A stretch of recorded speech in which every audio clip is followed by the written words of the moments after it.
if you're running Pinterest ads or thinking about it, here are 3 campaigns that you should run. Now, before we get started, I'm Crush Rogers, and I do Pinterest ads for all my entrepreneurs, and I'm about to give you some game. So, the first campaign you should run is run one that is going to bring awareness to who you are, your business, and your content. So, this is still, I wouldn't say do a brand awareness one, but I would say do a consideration campaign, and your objective in your mind is to just get more people to interact with your pins. So you can do this with an objective of pin clicks or outbound clicks, but really we're just trying to get people engaged. We're trying to get people to save. We're trying to get people aware of who you are and what you do.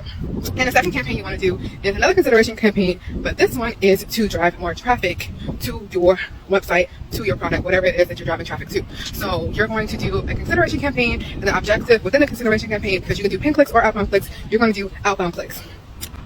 Now for your third one, you want to do a retargeting campaign, because you have been collecting a lot of data on these people. You have collected data on people who have interacted with your pins. You've collected data on people who have gone to your website or your product. And so now it's time to actually retarget these people, get back in front of them. So those are 3 campaigns that you can run when it comes to Pinterest. So you want to do a consideration with the idea or the objective to just get more people aware of who you are.